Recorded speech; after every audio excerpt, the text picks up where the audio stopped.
Montana I'm Territory, scared. August know, I'm here. 1883. Don't The leave sun me. hung I low won't, over the I western promise. ridge, painting the Here, drink grasslands this. in It'll shades help. of amber and blood. Thank you. That's kind of Wade you. Morrison Are knelt you before okay 3 now? graves on a hillside that overlooked everything he had once loved and everything he had lost. The wooden crosses stood crooked It's okay, in the I've hard got earth, you. weathered was by so 6 scared. summers and 6 I know, winters I'm of here now. wind Don't go. that came down from the mountains without mercy. Someone should straighten them. Someone should care enough to keep them upright to maintain this final dignity.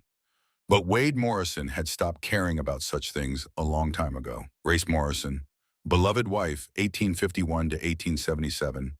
Emma Morrison, our sunshine, 1873 to 1877. Baby Morrison gone too soon. August 12th, 1877. All 3 died on the same day. All 3 buried before sunset. All 3 taking pieces of Wade with them into the dark Montana soil. The grass around the graves had grown tall again. For the first 5 years, Wade had kept it trimmed, had pulled the weeds, had maintained this sacred ground with the devotion of a penitent. But lately he couldn't summon the energy. The grass grew, the weeds flourished. Nature reclaimed what man tried to hold sacred. Perhaps that was the way of all things. Perhaps nothing stayed sacred forever. In his left hand, Wade held a bottle of Kentucky bourbon, 3/4 full. The glass was warm from being clutched too long, the amber liquid catching the dying light like liquid fire. In his right hand, his Colt .45 Peacemaker revolver, fully loaded, recently cleaned. 6 bullets. 6 years. 1 bullet for each year of this half-life he'd been living. This was the 73rd time Wade had come to this hillside with these 2 companions. 73 times in 6 years he'd knelt before these graves and tried to decide which one would finally give him peace. Which one would finally end the unbearable weight of waking up every morning disappointed to find himself still breathing. The whiskey promised oblivion. The gun promised finality. For 6 years he'd always chosen the whiskey, but today felt different. Today was day 2191 since he'd dug these graves with his own hands, since he'd wrapped his wife and daughter and unnamed son in blankets, because he had no coffins, since he'd lowered them into the earth and covered them over, while the August sun beat down on his shoulders and his tears fell into the dirt. 2191 days of this. How many more could a man endure? Today wasn't an anniversary, wasn't a birthday, wasn't Christmas or Easter or any of the dates that used to matter. Today was just Thursday, just another Thursday in a long line of Thursdays that all felt exactly the same. And that was what made it dangerous. The special days, the meaningful dates those Wade could survive. He'd built up defenses against them, knew they were coming, braced himself for the impact. But it was the ordinary days that killed you. The random Tuesdays when grief ambushed you in the barn. The quiet Wednesdays when loneliness pressed down so heavy you couldn't draw breath. The unremarkable Thursdays when you realized you'd been measuring your life in graves instead of moments. Wade uncorked the bottle. The smell of cheap bourbon rose up sharp and familiar, promising everything and delivering nothing. He'd smelled this smell so many times, had sought refuge in this bottle, so many nights had woken up on this hillside more times than he could count, the empty bottle beside him and the sun already high, and another day wasted to grief. He raised the bottle toward Grace's grave the way he'd done on their anniversary every year, the way he'd done on Emma's birthday, the way he'd done on every holiday and Sunday and random Tuesday when the silence in that house got too loud to bear. But his hand trembled, the bottle wavered, and for the first time in 6 years, Wade Morrison looked at that bottle of whiskey and felt something besides desperate need. He felt anger, not at the whiskey, at himself, at what he'd become, at the promise he'd made and broken every single day for 2191 days. Grace's last words came back to him clear as church bells on a Sunday morning. Promise me, Wade. Promise me you'll live. Promise me you'll find a reason to keep living. Don't you dare follow us into the dark. Promise me. And he'd promised. With her hand in his growing cold, her breath rattling in her chest, their daughter already gone. Their son, who never drew breath, lying silent between them. Wade had looked into his dying wife's eyes and promised. I promise, Grace, I'll live. I'll find a reason. But he'd lied. Not intentionally, not maliciously, but he'd lied all the same, because for 6 years he'd been searching for that reason and coming up empty. For 6 years, he'd woken up and gone through the motions, and tended the ranch, and bought supplies, and exchanged pleasantries with people in town, and all while feeling absolutely nothing inside. For 6 years, he'd been a ghost haunting his own life. Wade set the bottle down in the grass beside Grace's grave. The evening breeze caught it, tilted it slightly. The bourbon inside shifted, catching the light. He lifted the Colt 45. The weight of it was familiar, comfortable. He'd carried this gun through his years in the cavalry, had learned to trust it with his life. The metal was cool against his palm, the grip worn smooth from use. 6 bullets. He only needed one. His finger found the trigger. The hammer pulled back with a soft click that seemed impossibly loud in the prairie silence. Wade brought the barrel up slowly. His hand didn't shake. After 6 years of whiskey tremors, his hand was finally steady, finally ready. The cold metal touched his right temple. His finger tightened on the trigger. "I'm sorry, Grace. I can't keep the promise. I can't find a reason. There's nothing left." And then he heard it, faint at first, almost like the wind through the grass, almost like an animal caught in wire somewhere down the hill, almost like his imagination, because God knew his mind played tricks on him these days. But no, there it was again, thin and high and desperate, unmistakably human, unmistakably a child. The sound of crying. Wade's finger froze on the trigger. His eyes opened, though he didn't remember closing them. The gun remained pressed against his temple, but his attention had shifted, pulled toward that sound like iron to a lodestone. Another cry, closer now, definitely coming from the direction of his house down the hillside past the barn. "Not today, Grace. Not yet." Wade lowered the gun. His hand was shaking now, trembling with the adrenaline of the moment, with the proximity of the choice he'd almost made. He uncocked the peacemaker and slipped it back into the holster at his hip. The bottle of bourbon remained standing beside Grace's grave, a monument to another failed goodbye. Wade stood slowly. His knees protested. Everything protested these days. He was only 33 years old, but he moved like a man of 60. 6 years of not caring about your body will do that. 6 years of drinking instead of eating, sleeping on the floor instead of the bed, working until exhaustion, and then working some more to avoid the silence. The crying came again, carried on the same wind that never stopped blowing across this godforsaken territory. Wade turned away from the graves and started down the hillside. His stride was long and purposeful, the gait of a man who'd marched across half the Western territories with the cavalry. Some habits you never lost. The older child was a girl, maybe 10 years old, maybe younger. Hard to tell under all that dirt and hunger and exhaustion. She wore a dress that had once been blue, back when it was new, back before the road dust and poverty had turned it the color of despair. Her hair hung in tangles past her shoulders, dark brown, matted in places where it looked like she hadn't been able to drag a brush through in weeks. Her feet were bare, the soles black with dirt and red with blood from walking on ground that didn't forgive bare feet. She held the younger child across her lap. Another girl, smaller, maybe 6 years old. This one wore a matching dress, same faded blue, same road dust, same poverty. Her face was pressed against the older girl's shoulder, and she was crying. Not the loud, demanding cry of a child throwing a tantrum. This was the soft, worn-out crying that comes after all the loud crying is done, after you've cried so hard and so long that you don't have the strength left for volume, just the habit of grief. The older girl had one arm wrapped protectively around the younger one. Her other hand rested on a small cloth sack, clutched tight, guarding whatever was inside like it was the only thing in the world worth protecting. Wade approached slowly, his boots loud on the hard-packed dirt. The older girl watched him with eyes that had seen too much. She didn't flinch, didn't run, didn't speak. She just watched him the way a cornered animal watches, calculating distance and danger, and whether fighting or fleeing would make any difference. He stopped at the bottom of the porch steps, close enough now to see them better. The younger child's lips were cracked and bleeding. Both of their faces were sunburned, the skin angry and red across their noses and cheeks. The older girl's dress had a tear along the hem that had been stitched back together with thread that didn't match. Someone had cared enough to mend it, recently. Wade looked at the older girl. She looked back. Neither of them spoke. The moment stretched out, taut as a bowstring. Then the younger child lifted her head. Her face was streaked with tears and dust mixed together into muddy tracks down her cheeks. Her eyes were blue, pale blue, like mountain water in spring, like Grace's eyes had been, like Emma's eyes.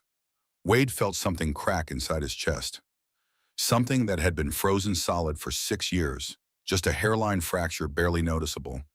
But there, the little girl looked at Wade with those impossible blue eyes and whispered, "Please, mister, my sister needs water." The older girl's arm tightened around her. "Hush, Ruby," she said. Her voice was rough from thirst and exhaustion. But Ruby kept looking at Wade.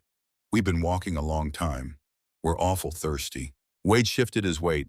The peacemaker hung heavy at his hip, a reminder of what he'd been about to do just minutes ago. The sun was dropping lower, throwing long shadows across the porch. These children were half dead from dehydration and heat stroke, and whatever else had put them on his doorstep. They needed water. They needed food. They needed help. He didn't want to help, didn't want to care, didn't want to open himself up to the possibility of loss again, because every time you cared about something, the universe found a way to rip it away from you. But those cracked lips, those bloody feet, those blue eyes that looked so much like Emma's, that it hurt to breathe. Wade cleared his throat. His voice came out rough from disuse scraped raw by years of mostly staying silent. "Both of you need water." The older girl's chin lifted. Pride. Even starving and desperate, she had pride. "My sister needs it more." Wade almost smiled. "Almost. I reckon I got enough for both." He walked past them up the porch steps. The wood creaked under his boots, familiar sounds in familiar patterns. He opened the front door. It swung inward into a house that smelled like dust and old coffee and 6 years of one man living alone with his ghosts. He looked back at them. They hadn't moved. The older girl was still watching him with that calculating look, still deciding if he was safe, still protecting the younger one. "Come on then," Wade said. "Water's inside." The older girl stood slowly, carefully helping the younger one to her feet. Ruby swayed unsteady, and the older girl caught her with practiced ease. They moved together toward the door, the older girl's eyes never leaving Wade. She was ready to run, ready to fight, ready to do whatever it took to keep her sister safe. They stepped inside. Wade closed the door behind them. The house was dim after the bright afternoon sun, cool and quiet, except for the sound of the clock on the mantel ticking away seconds that all felt exactly the same. Wade walked to the kitchen. It was a single room attached to the main living area. A wood stove recently cleaned, because Wade kept everything clean, kept everything in order, kept everything exactly the way it had been 6 years ago, because changing anything felt like admitting they were really gone. A table with 4 chairs, though only one ever got used. A cupboard with dishes that rarely came down. A basin for washing. Everything tidy, everything in its place. Everything lifeless. He pulled a tin cup from the cupboard and filled it from the water pitcher. The water was cool, fresh from the well that morning. He turned and held the cup out to the younger girl. Ruby looked at her sister first. The older girl nodded once. Only then did Ruby take the cup, for more gasping. "Slow down," Wade said. His face was red and he was breathing hard. He held the cup out to her. She took it and drank until the cup was empty. She looked at him and smiled. He smiled back and held the cup out again.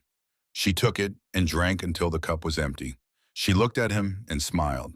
He smiled back and held the cup out again. She took it and drank until the cup was empty. She looked at him and smiled. He smiled back and held the cup out again. She took it and drank until the cup was empty. She looked at him and smiled. He smiled back and held the cup out again. She took it and drank until the cup was empty. She looked at him and smiled. He smiled back and held the cup out again. She took it and drank until the cup was empty. She looked at him and smiled. He smiled back and held the cup out again. She took it and drank until the cup was empty. She looked at him and smiled. He smiled back and held the cup out again. She took it and drank until the cup was empty. She looked at him and smiled. He smiled back and held the cup out again. She took it and drank until the cup was empty. She looked at him and smiled. He smiled back and held the cup out again. She took it and drank until the cup was empty. She looked at him and smiled. He smiled back and held the cup out again. She took it and drank until the cup was empty. She looked at him and smiled. He smiled back and held the cup out again. She took it and drank until the cup was empty. She looked at him and smiled. He smiled back and held the cup out again. She took it and drank until the cup was empty. She looked at him and smiled. He smiled back and held the cup out again. She took it and drank until the cup was empty. She looked at him and smiled. He smiled back and held the cup out again. She took it and drank until the cup was empty. She looked at him and smiled. He smiled back and held the cup out again. She took it and drank until the cup was empty. She looked at him and smiled. He smiled back and held the cup out again. She took it and drank until the cup was empty. She looked at him and smiled. He smiled back and held the cup out again. She took it and drank until the cup was empty. She looked at him and smiled. He smiled back and held the cup out again. She took it and drank until the cup was empty. She looked at him and smiled. He smiled back and held the cup out again. She took it and drank until the cup was empty. She looked at him and smiled. He smiled back and held the cup out again. She took it and drank until the cup was empty for more gasping. "Slow down," Wade said. His voice was gentler than he'd intended. "Drink too fast and you'll just bring it back up." He refilled the cup. Ruby drank slower this time, but still with the desperate need of someone who'd gone too long without. Wade filled another cup and handed it to the older girl. She took it, but didn't drink right away. She watched him over the rim of the cup, still calculating, still cautious. "Go ahead," Wade said. "It's just water." She drank, not as desperately as the little one, more controlled, measured, making it last. When the cup was half empty, she stopped and handed it back to Ruby. "Finish it. You need it more." Ruby shook her head. "You need it too, Anna." Anna, Ruby. Now they had names. Now they were becoming real people instead of just desperate children on his porch. Wade refilled both cups without being asked. The girls drank. He watched them and tried to remember the last time he'd had another person in this house. 6 years. The answer was 6 years since the day he carried Grace's body out to bury her, since the last time this house had held anyone besides himself in his memories. When both cups were empty again, Wade set them on the table. He pulled out a chair. "Sit down before you fall down." Anna helped Ruby into the chair. The younger girl's legs barely reached the floor. She sat with her hands folded in her lap, still clutching something. Wade looked closer. A doll. A rag doll, handmade, missing one button eye. The kind of toy a mother makes for her daughter when money is tight, but love is abundant. Anna remained standing. She kept herself between Wade and her sister, her hand resting on that cloth sack. Whatever was in there, it mattered to her more than food or water or rest. Wade moved to the cupboard. He found bread, found dried beef, found butter that was still good. He put it all on the table between them. "Eat," neither child moved. "I ain't gonna hurt you," Wade said, "and I ain't gonna poison you. It's just food." Anna looked at the food, then at him, then at Ruby. The little one was staring at the bread like it was a vision from heaven, like she'd forgotten such things existed. "Go on," Anna said quietly. Ruby grabbed a piece of bread with both hands. She tore into it like an animal. No manners, no hesitation. Pure survival instinct taking over. She stuffed the bread into her mouth so fast she could barely chew, barely swallow, desperate to get as much inside her as possible before someone took it away. Anna took a piece more slowly, but she ate with the same desperate need. These girls were starving, not just hungry, starving. The kind of hungry that came from days without food, from a body eating itself to survive. Wade stepped back and leaned against the counter. He watched them eat. He should ask questions, should find out where they came from, should figure out what to do with them. But asking meant caring, and caring meant getting involved, and getting involved meant opening himself up to loss again. He didn't finish the thought. Just watched two half-dead children eat bread at his kitchen table and tried not to remember another little girl who used to sit in that same chair, who used to swing her legs because her feet didn't touch the floor, who used to talk a mile a minute about her day, while Grace smiled and Wade pretended to be stern, and both of them thanked God for the gift of this small, perfect person. The girls ate until the bread was gone, ate until the beef was gone, drank more water. When they finally stopped, Ruby's eyes were already closing. She swayed in the chair, fighting sleep and losing. Anna caught her. "I'm sorry," she said to Wade. The first words she'd spoken directly to him. Her voice was rough from thirst and exhaustion. She's just real tired. How long you been walking? Wade asked. Anna's jaw tightened. She didn't want to answer, didn't want to give information to a stranger, but she was too tired to lie well and too desperate to refuse help. Since this morning, she said finally, where from Anna looked at the floor, the logging camp, east of here, maybe 10 miles. 10 miles barefoot in August heat. 10 miles for a 10-year-old carrying a 6-year-old. Wade felt that crack in his chest widen. Just slightly, just enough to hurt. Where's your folks? He asked, keeping his voice soft. Anna's hand tightened on Ruby's shoulder. Her knuckles went white. Papa died last winter. Logging accident. Big tree came down wrong. She paused. Her throat worked. Wade waited. They said 13 men died, but they only counted 12. They forgot Papa. The words came out bitter angry, the forgotten man, the uncounted dead, the life that didn't matter enough to make it into the official record. And your mama, Wade asked, though he already knew the answer.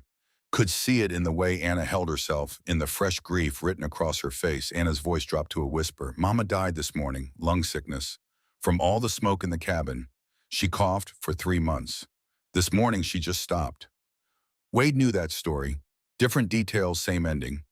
Diphtheria instead of lung sickness, but the same hollow feeling of holding someone while they stopped breathing, the same moment when everything that mattered stopped mattering. I'm sorry, he said. The words felt useless. They were useless. Sorry didn't bring people back. Sorry didn't fill the holes they left. Anna nodded once, accepting the useless words, because what else was there to accept? Ruby's head drooped against Anna's arm. The older girl adjusted her weight, holding her up with the practiced ease of someone who'd been doing it for a while, maybe since Papa died, maybe longer. Wade looked at them. 2 orphans, 2 children with nowhere to go and no one to care if they lived or died, just like he'd had nowhere to go 6 years ago when he buried his family, just like he'd had no one to care if he lived or died. He should send them on their way, should point them toward town, should let someone else deal with this. He had his own grief to manage, his own darkness to navigate. He didn't have room for anyone else's. But those bloody feet, those hollow eyes, that little one sleeping upright because she couldn't stay awake another second. There's a room down the hall, Wade heard himself say. The words came out before he decided to say them. You can sleep there tonight, just tonight. Tomorrow we'll figure something else out. Hope flickered in Anna's eyes, so bright it hurt to look at. Dangerous thing, hope. Wade knew how dangerous, knew how much it hurt when it got crushed. Really, Anna asked. You mean it? We can stay. Just tonight, Wade said again, making it clear. Making it temporary, making it something that wouldn't require him to care beyond the next 12 hours. Anna nodded rapidly, swallowing hard, blinking fast against tears that were trying to fall. Yes, sir. Thank you, sir. We won't be trouble, I promise. I can cook and clean, and I'm real good with the animals. If you got any that need tending, and Ruby's quiet and good, and she won't mess nothing up. The words tumbled out in a rush, a 10-year-old trying to sell herself and her sister like hired help, trying to prove they were worth the trouble of keeping alive. Wade held up his hand. It's all right, just be kids. That's enough. Anna nodded, but he could see she didn't understand. Didn't know how to just be a kid anymore. Had probably been forced to be an adult since her father died, maybe before. Come on, Wade said, leading them down the short hallway. 3 doors, his room, the washroom, and the 3rd door at the end, the one he hadn't opened in 6 years, the one he couldn't quite bring himself to nail shut, but couldn't bear to enter either. His hand hesitated on the knob. Anna and Ruby stood behind him, waiting. Ruby was asleep on her feet now, held upright only by her sister's arm around her waist. Wade's fingers wrapped around the cold metal. 6 years. 6 years since he'd turned this knob, since he'd stepped into this room, since he'd allowed himself to remember what it had been like when this space held joy instead of ghosts. He opened the door. The room was small. A single bed with a faded quilt that Grace had made yellow with white flowers, Emma's favorite. A wooden chest at the foot of the bed. A shelf on the wall with a rag doll sitting on it, better made than Ruby's Molly, but loved just as hard, the fabric worn soft from countless hugs. And on the door frame, pencil marks. 5 of them, each with a date written beside it in Grace's careful handwriting. Emma, age 1 August, 1874. Emma, age 2 August, 1875. Emma, age 3 August, 1876. Emma, age 4 August, 1877. There was no age 5. There would never be an age 5. A pair of small boots sat on top of the chest, the leather stiff now from disuse, but still holding their shape. Emma's Sunday boots, the ones she'd worn to church, the ones she'd been so proud of because they had real laces instead of buttons. Anna stepped into the room slowly. She looked at the pencil marks, looked at the ball on the shelf, looked at the boots on the chest. She understood.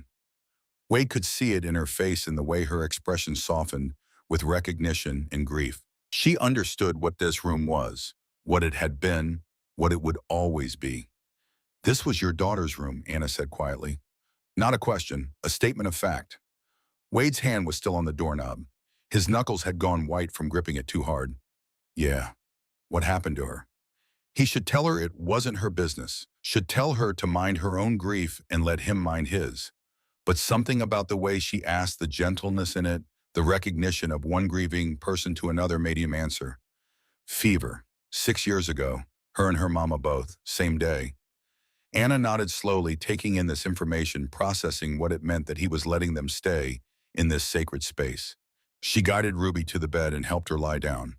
The little one was already asleep before her head touched the pillow, her body finally surrendering to the exhaustion it had been fighting. Anna pulled the quilt up over her sister with careful hands, tucking it around her shoulders, the way a mother would. Then she turned to look at Wade. Thank you, she said. Her voice was thick with emotion. For letting us stay in your daughter's room. That's a hard thing. I know it's a hard thing. Wade couldn't speak. His throat had closed up, every word he might have said, trapped behind the sudden swell of grief, and something else, something that felt almost like hope, but couldn't possibly be, because hope was dangerous, and he'd given up on hope 6 years ago. He nodded once and stepped back into the hallway. He started to close the door. Mr. Anna said. He stopped. Can I ask you something? He waited. Do you got anything I could wash with Ruby's feet are real torn up? I need to clean them before they get infected. Wade looked past her at the little one sleeping on the bed at her feet, extending beyond the edge of the quilt, at the strips of cloth Anna must have wrapped around them earlier, now soaked through with blood and dirt. I'll get some water and cloth, he said. You stay with her. He went to the kitchen and heated water on the stove.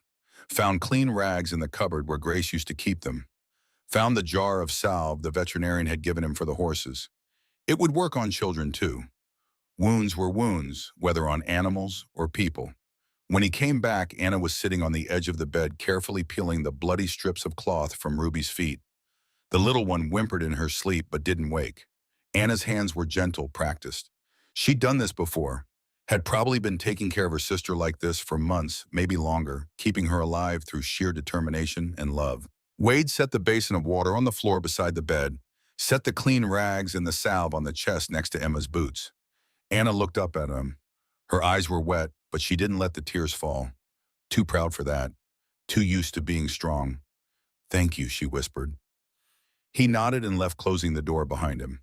He stood in the hallway for a long moment, listening to nothing. Then he walked back to the kitchen, sat down at the table, and stared at the empty cups and the breadcrumbs, trying to figure out what he'd just done. He'd let 2 orphans into his house, into his daughter's room, into the life he'd spent 6 years keeping empty and frozen and safe from further loss. He should regret it, should recognize it as a mistake, should plan how to undo it come morning. But all he could think about was the way Ruby's eyes had looked like Emma's. The way Anna had protected her sister with the same fierce desperation Grace had protected Emma when the fever started. The way both of them had looked at him like he might be someone who could help instead of someone who was one bad day away from putting a bullet in his own head. Wade stood and walked back to the hallway. He didn't mean to. His feet just carried him there. He stood outside the closed door and listened, heard nothing for a long moment, then heard Anna's voice, soft and shaking, talking to her sleeping sister. It's okay, Ruby. We're safe now, just for tonight. But that's enough. That's enough for now. Mama said to find someone kind. I think maybe we did. I think maybe this cowboy is kind under all that hurt. Wade's hand came up and gripped the doorframe. His scarred knuckles pressed against the wood where Emma's heights were marked, where Grace's handwriting still testified to a life that had been cut short too soon. He stood there and listened to a 10-year-old girl try to comfort a 6-year-old girl in his dead daughter's bed, and felt something inside him that had been frozen solid for 6 years begin to thaw. It hurt. God, it hurt worse than anything. Like frostbite thawing, like blood returning to numb limbs, like feeling anything after years of feeling nothing. He let go of the doorframe, walked back to the kitchen, sat down, put his head in his hands. Tomorrow he would send them on their way. Tomorrow he would ride into town and find someone to take them. Tomorrow he would close that door again and go back to his whiskey and his graves and his carefully maintained emptiness. But tonight, just for tonight, there were children sleeping in his house, children who needed help, children who looked at him like he was something other than broken. Just for tonight. The sun had fully set by the time Wade finally stood from the table. He walked through the house, checking the doors, the windows, the things a man checks when he has something to protect. He hadn't checked those things in 6 years, hadn't cared if doors were locked or windows were secure. What did it matter when there was nothing worth stealing and no one worth protecting? But tonight there were two girls sleeping down the hall, two girls who'd walked 10 miles barefoot, two girls who'd lost everything and ended up by his porch, and for reasons he couldn't quite articulate, that made him check the locks. Later, much later, when the house had gone quiet and the moon had risen over the mountains, Wade lay in his own bed and stared at the ceiling. He could hear them down the hall. Ruby crying out once in her sleep, Anna's voice soothing and gentle, the old house settling around them all. He closed his eyes and tried to sleep. Couldn't. But tonight, just for tonight, Wade Morrison had chosen to live, had chosen to help, had chosen to open a door that had been closed for 6 years. Tomorrow would bring its own choices. Tomorrow would bring complications he couldn't imagine. Tomorrow would bring everything he'd been avoiding for 6 years crashing back into his carefully maintained isolation. But that was tomorrow. Tonight there were children sleeping in his house. And that for now was enough. That was more than enough. That was everything. Morning came too early and too bright. Wade woke to sunlight streaming through the window and the smell of coffee he hadn't made. He sat up fast, confused, reaching for the peacemaker on the bedside table before he remembered. The girls, Anna and Ruby, they were still here. He dressed quickly and walked to the kitchen, following the smell of coffee and something else. Something he couldn't quite place at first. The sound of someone moving around in his space, occupying the emptiness he'd grown so accustomed to. Anna stood at the stove with her back to him, working the coffee pot with careful deliberation. She'd found his shirt hanging on a peg and put it on over her dress. It hung to her knees, the sleeves rolled up multiple times to free her hands. Her hair was wet, recently washed, hanging in dark ropes down her back that dripped onto the oversized shirt. She turned when she heard his footsteps. Guilt flashed across her face quick as lightning, followed by something that looked like fear. "I'm sorry, Mr. Morrison, I didn't mean to presume. I just thought you helped us, and I wanted to do something, and I know how to make coffee because Mama taught me and it's fine," Wade said. His voice came out, rough morning voice scraped raw by 6 years of waking up alone. He cleared his throat. "Coffee's fine." Relief washed over her face like sunrise. She poured him a cup with hands that shook slightly, too much cup for too small hands, but she managed it without spilling. She handed it to him carefully, like she was presenting something precious. Wade took it and sipped. The coffee was terrible, weak and bitter, at the same time the kind of coffee you get when someone doesn't quite know the proportions but is trying their best. But he drank it anyway because the girl had tried, because the effort mattered more than the result, because for the first time in 6 years, someone had made him coffee, and he wasn't going to throw that kindness back in her face. "Where's your sister?" he asked. "Still sleeping." Anna's voice dropped. She had bad dreams all night. Kept calling for Mama. "I tried to help, but I ain't Mama." "You did fine," Wade said. He'd heard her, heard how she'd comforted Ruby through the dark hours, heard the patience in her voice, even when she must have been just as scared, just as lost. Anna nodded, but he could see she didn't quite believe him. She wrapped her arms around herself, the two long sleeves hanging past her hands like a child playing dress-up. "Mr. Morrison, I know you said just one night. I know we got to leave. But could we maybe stay till Ruby wakes up? Her feet are real bad. I cleaned them like you said, but they need more rest before we start walking again."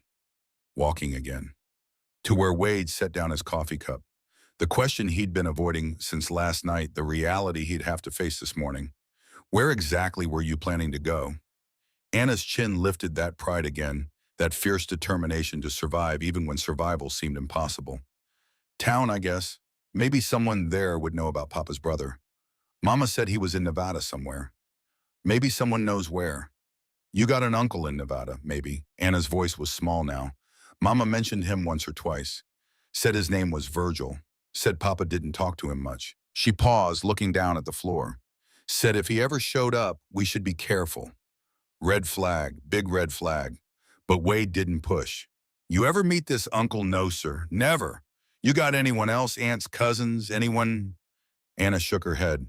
Just us. Always been just us. Two words that carried the weight of a lifetime. Just us. Wade knew that weight. Had been carrying it himself for 6 years. He should still send them to town. Should let Sheriff Bradley handle it. Bradley would find somewhere for them, an orphanage maybe, or a family willing to take in 2 more mouths to feed. Someone else's problem, someone else's responsibility. But he looked at Anna standing in his kitchen, wearing his shirt, drinking his terrible coffee, trying so hard to be grown up and brave and capable, when she was just 10 years old and had buried her mother yesterday. You can stay till Ruby's feet heal enough to walk, Wade heard himself say. Few more days, maybe. Hope flared in Anna's eyes, so bright it hurt to look at. Really, you mean it? Few days, Wade repeated, needing to make it clear, needing to keep it temporary, needing to make it something that wouldn't require him to care beyond the immediate future. Then we figure something else out. Understood. Yes, sir. Thank you, sir. We won't be trouble, I promise. I can cook and clean, and I'm real good with animals if you got any that need tending, and Ruby's quiet and good, and she won't mess nothing up, and Anna, Wade held up his hand, stopping the flood of words. It's all right, just be kids. That's enough. She nodded rapidly, swallowing hard, blinking fast against tears that were trying to fall. Yes, sir. A sound from the hallway made them both turn. Ruby stood in the doorway, one hand gripping the frame for balance, the other clutching her one-eyed doll. Her hair stuck up in all directions, a wild halo of blonde tangles. Her face was puffy from crying and sleeping, her eyes still heavy with exhaustion. Her feet were wrapped in the clean bandages Wade had provided last night. Anna. Her voice was tiny, scared. Where are we? Anna crossed to her in 3 strides, knelt down, took her hands. We're at Mr. Morrison's house, remember? The nice cowboy who gave us water and food. We're safe here. Ruby looked past her sister to where Wade stood by the stove. She studied him with those pale blue eyes, serious beyond her years, taking his measure. Then she looked around the kitchen, at the table with 4 chairs, at the cupboards at the window, with morning light streaming through. Is this where we live now? She asked. No, baby. Anna's voice was gentle but firm. Just visiting for a few days till your feet get better. Ruby processed this, her young mind, trying to make sense of a world that had stopped making sense. But then where do we go? Anna's shoulders tensed. She didn't have an answer, didn't have a plan, didn't have anything except the desperate hope that somehow, some way things would bear out, We'll figure it out, Anna said finally, the words she'd probably been saying since Papa died, since Mama got sick, since the world fell apart. We always figure it out. Ruby seemed to accept this, nodded slowly, trusting her sister because she had no one else to trust. Then she looked at Wade again, really looked at him, and asked with the brutal honesty that only children possess, Are you sad too? The question hit Wade like a fist to the chest. Direct, honest. The way only children can be honest, cutting through all the polite pretending and social niceties to get right to the heart of things. Ruby, Anna's voice was sharp. That ain't polite, but Wade shook his head. It's all right. He looked at this 6-year-old girl with her old soul and her understanding of grief that no child should have, and he told her the truth. Yeah, I'm sad too. Did someone you love die? Yeah, my wife and daughter, 6 years ago. Ruby nodded slowly, processing this information with the same serious attention she'd given everything else. Is that why you live all alone in this big house, Ruby enough? Anna stood up, took her sister's hand. I'm sorry, Mr. Morrison, she don't mean to. I live alone because it's easier than living with people. Wade said the words coming out before he could stop them. Truth. He hadn't spoken out loud in 6 years. It's easier to be alone than to care about someone and lose them. Ruby tilted her head, considering this. Then she said with the wisdom of someone far older than her 6 years, but being alone is sad. Yeah, it is. So you're sad either way. I guess so. Then maybe you should pick the kind of sad that has people in it. That's what Anna says. She says it's better to be sad together than sad alone. Anna's face had gone red with embarrassment. Ruby, Mr. Morrison doesn't want to hear about. She's right, Wade said quietly, looking at Anna, at the way she was trying to protect him from her sister's questions, trying to manage everyone's feelings even though she was drowning in her own. Your sister's smart. Anna's mouth opened, closed. She looked at him like she didn't know what to say to that, like she wasn't used to adults acknowledging her wisdom, her strength, her capability. Wade cleared his throat, shifted his weight. This was getting too close to things he didn't talk about, things he had locked away 6 years ago and hadn't opened since. You hungry? He asked Ruby. She nodded, those blue eyes wide. I'll make breakfast. You sit down. Wade moved to the stove, started pulling out eggs and bacon and bread. He cooked mechanically the way he'd been cooking for himself for 6 years, but this time he cooked for three. This time he set the table for three. This time he filled 3 plates instead of one. They ate together in silence. Not uncomfortable silence, just quiet. The kind of quiet that comes when people are too tired or too sad or too overwhelmed to make conversation, when just sitting together is enough. After breakfast, Wade showed Anna where the well was so she could draw water. Showed her where he kept the chickens so she could collect eggs. Showed her the vegetable garden that had gone mostly to weeds because he couldn't bring himself to care about vegetables when he barely cared about living. Anna absorbed it all with focused intensity, memorizing everything like she was studying a map she might need later, in case this became permanent, in case this place became home. Wade tried not to think about that, tried not to think about what it would mean if they stayed, what it would require of him, what it would cost him to open his life to 2 children who would eventually leave, just like everyone left, just like everything good in his life had a habit of disappearing. They came back to the house to find Ruby on the front porch, sitting in one of the rocking chairs that hadn't rocked in 6 years. She had her doll in her lap, and she was humming, just humming, some tune Wade didn't recognize, some song her mother had probably taught her. The sound of it, the simple domesticity of a child humming on his porch, hit Wade harder than he expected. He stood at the bottom of the steps and listened, and felt that crack in his chest widen a little more. Anna sat down in the other rocking chair, the one that had been Grace's, the one Wade hadn't been able to sit in since she died. Anna rocked slowly back and forth, and Ruby kept humming, and Wade stood there watching 2 orphan girls make themselves at home in a place that hadn't been a home in 6 years. He should stop this, should remind them this was temporary, should maintain the distance necessary to protect himself when they inevitably left. But before he could say anything, the sound of hoofbeats cut through the morning air. 2 horses coming fast, coming directly toward the house. Wade's hand went to his peacemaker out of instinct. Anna stopped rocking. Ruby stopped humming.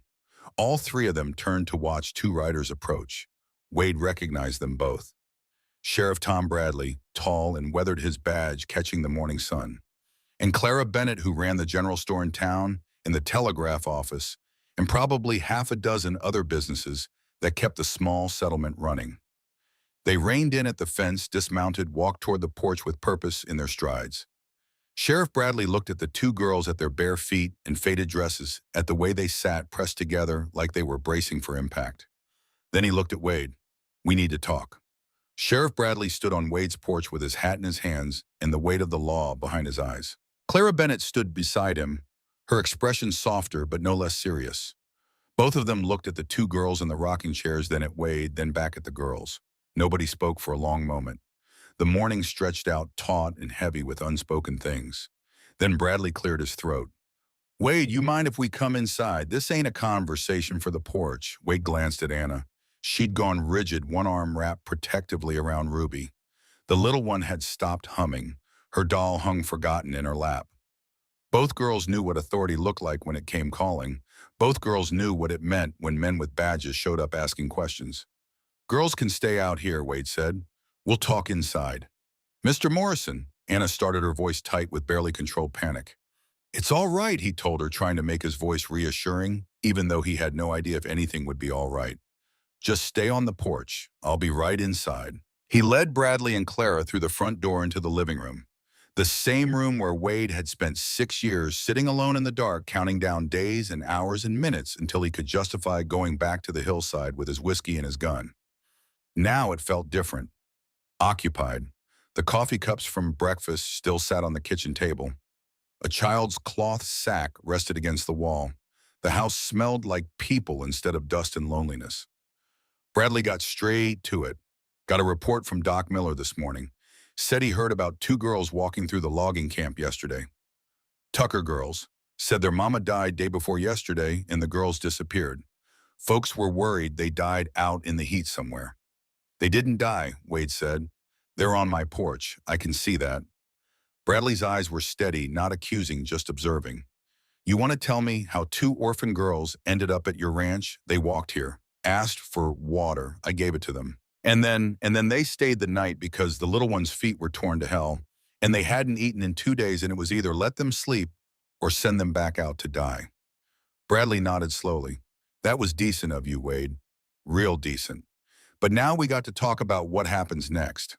What happens next is their feet heal, and I take them to town and we find someone to look after them.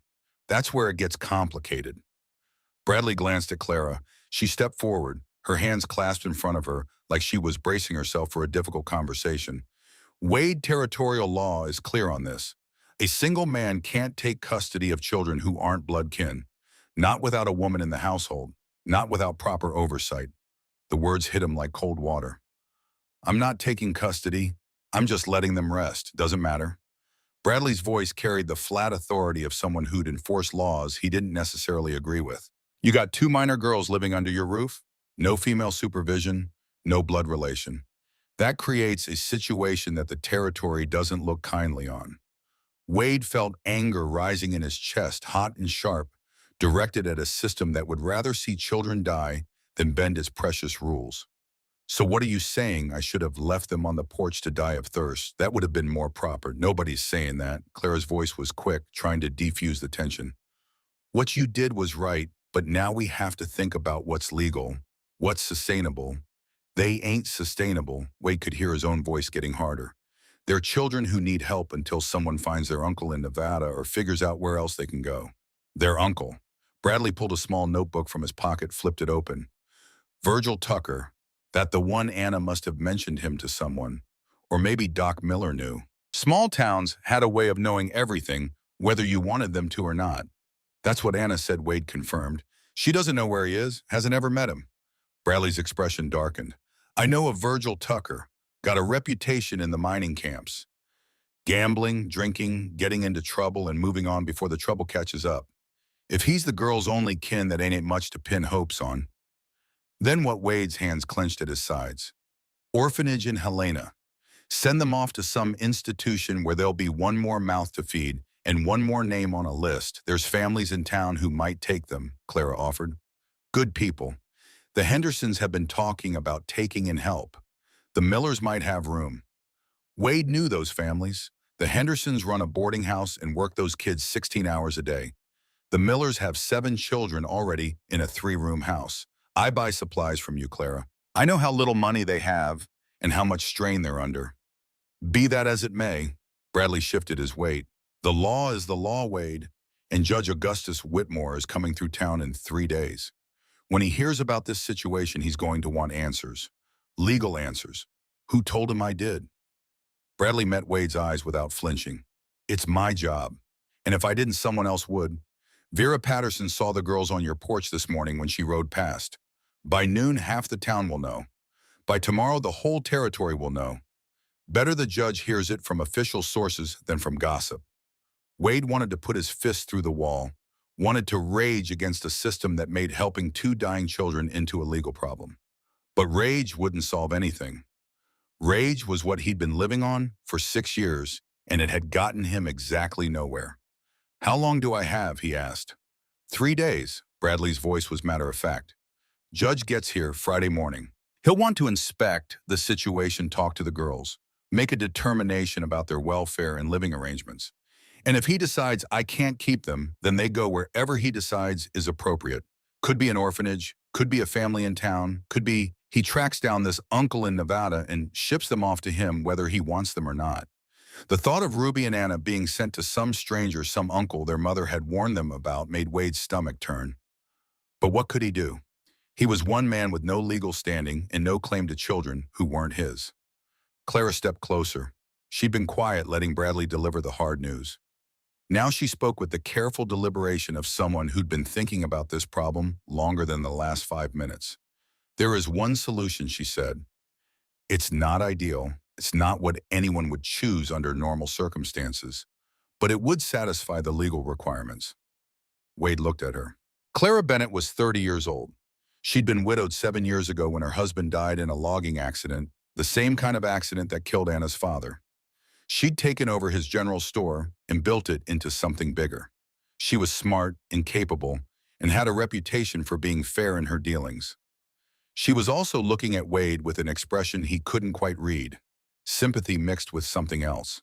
Determination, maybe, or desperation of her own.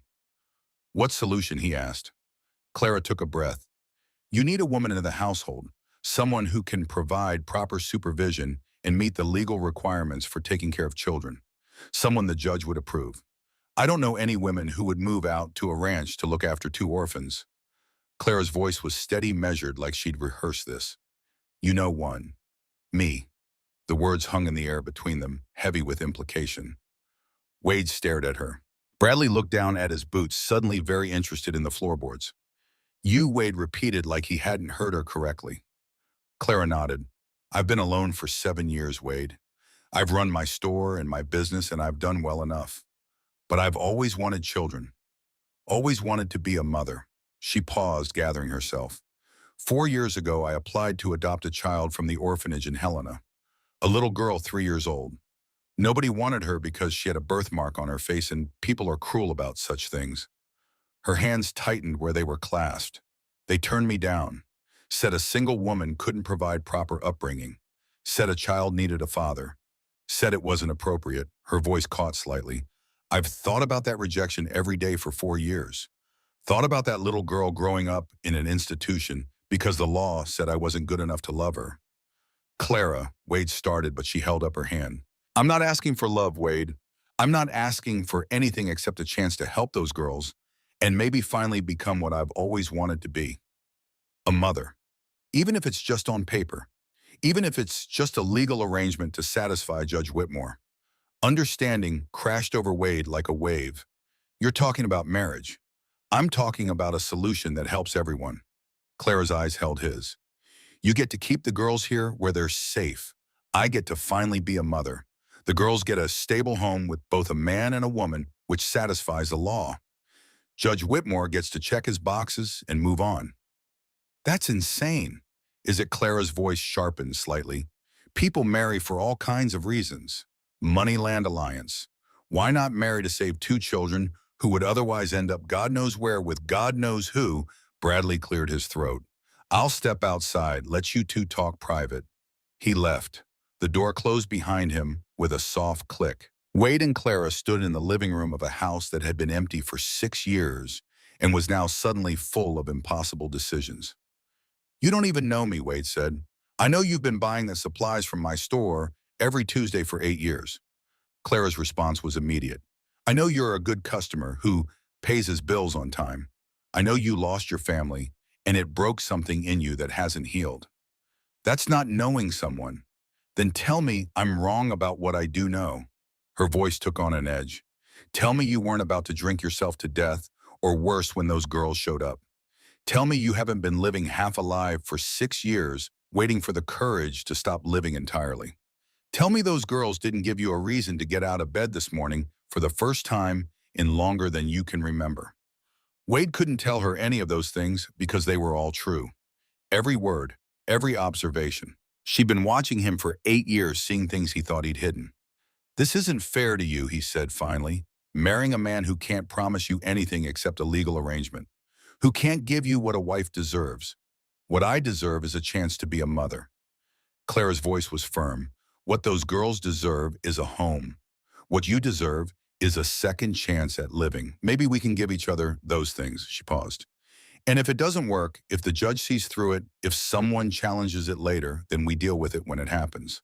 But at least we tried, at least we fought for those girls instead of just handing them over to a system that doesn't care if they live or die as long as the paperwork is properly filed.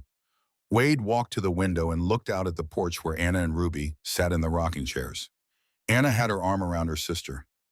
Both of them looked small and lost and terrified of what the adults inside were deciding about their future. He thought about sending them away, about watching them get put in a wagon and driven to some orphanage or handed over to some uncle who didn't want them, about going back to his empty house and his empty life in his hillside graves.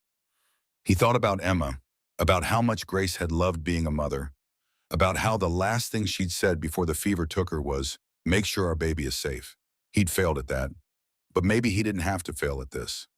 "All right," he said quietly, turning to face Clara. "If you're serious about this, if you really want to do this, then all right." Relief flooded Clara's face so strong it was almost painful to witness. "You mean it?" "I mean, we try, we get married. We present Judge Whitmore with a proper household. We give those girls a chance to stay together in a place where they're wanted." He paused. "But you need to understand something, Clara. I'm not whole. I'm not the man you'd choose if you had other options. I can't promise this will be anything except a legal arrangement. I'm not asking for promises." She crossed the room and held out her hand. "I'm asking for a chance." Wade looked at her hand, at the calluses that came from running a business, at the fingers that shook slightly, despite her brave words, at the desperate hope in her eyes, that maybe this time she'd get what she'd wanted for so long. He took her hand, partners. They shook on it, a business arrangement, a legal solution, a marriage of convenience that would satisfy the territorial law and give two orphan girls a home. It wasn't romantic. It wasn't the marriage either of them would have chosen under different circumstances. But it was something, and something was better than nothing. Bradley came back inside, took one look at their faces and nodded. "You're doing this then?" "We're doing this," Wade confirmed. "How fast can we make it legal?" "Reverend Samuel Blake can perform the ceremony. He's up at the church camp about 10 miles north. I can ride up there today. Bring him back tomorrow." "Tomorrow," Clara's voice rose slightly. "That's fast. Judge Whitmore gets here Friday." Bradley was already moving toward the door. "We need this done and documented before he arrives. Otherwise, it looks exactly like what it is, a last-minute arrangement to get around the law." "It is a last-minute arrangement to get around the law," Wade said. "Then we better make it look like something else." Bradley headed for the door. "I'll get the Reverend. You two figure out the rest." He paused with his hand on the doorknob. "And Wade, you might want to tell those girls what's happening. They deserve to know their lives are about to change." He left. The sound of his horse fading into the distance left Wade and Clara standing in a house that was about to become both of theirs, a house that was about to try being a home again. "I need to get back to the store," Clara said. "Make arrangements. Sarah Chen can watch it for a few days. I'll need to gather some things, close personal items." "You're moving in right away." It wasn't a question, but Clara answered anyway. "Judge Whitmore will expect to see an established household. Can't very well claim we're married if I'm still living above the store in town." She was right. Of course she was right. This was happening fast, and it was happening completely, and there was no room for half measures. "Take whatever room you want," Wade said, "except the one at the end. That's Anna and Ruby's now." Something softened in Clara's expression. "You're a good man, Wade Morrison. Better than you think you are. I'm a desperate man doing a desperate thing. Sometimes that's the same thing." She moved toward the door, then stopped. "One more thing. When the judge asks how long we've been courting, we need to have the same story." Wade waited. "Let's say 6 months." Clara had clearly thought this through. Quiet courtship. Nothing public because we're both private people. We decided to marry quickly because of the girl's situation, but not caused by it. We'd been thinking about it anyway. Can you remember that 6 months? Quiet courtship. Quick decision. Wade nodded. "I can remember." "Good." She smiled, nervous but genuine. "I'll see you tomorrow then. For our wedding." She left. Wade stood in his empty living room that wouldn't be emptied much longer and tried to process what he'd just agreed to. Marriage to a woman he barely knew. For the sake of 2 children he'd met yesterday. 6 years ago, he would have called himself insane. 6 years ago, he would have said he'd never marry again, never open his life to anyone, again, never risk the kind of pain that came from loving and losing. But 6 years ago, he hadn't met 2 orphan girls with bloody feet and desperate hope. 6 years ago, he hadn't seen how easy it was to help someone when helping was the difference between life and death. He walked to the front door and opened it. Anna and Ruby looked up from the rocking chairs with matching expressions, of fear and hope mixed together in equal measure. Mr. Morrison, Anna's voice shook. Are we leaving? Wade sat down on the porch steps facing them. You're not leaving, but things are going to change. What things? Ruby clutched her doll tighter. There's a judge coming in a few days. He makes decisions about children who don't have parents, about where they should live and who should take care of them. Anna's arm tightened around Ruby. He's going to send us away. Not if I can help it. Wade kept his voice steady. But the law says a man living alone can't keep children. Says there needs to be a woman in the house. Someone who can be a proper guardian. So you're sending us to someone else. Anna's voice went flat, resigned, like she'd expected this all along, like every good thing that happened to her eventually turned bad. I'm getting married. Silence. Long, heavy silence. Both girls stared at him with wide eyes. Married, Anna repeated. To who, Mrs. Bennett? Clara, the woman who was just here. She's willing to marry me so you girls can stay, so we can be a proper family in the eyes of the law. More silence as they processed this impossible information. Finally, Ruby spoke, her voice small and wondering. Is she nice? I think so. Wade chose his words carefully. I don't know her well, but she's always been fair in her business. She wanted to adopt a child once, and they wouldn't let her.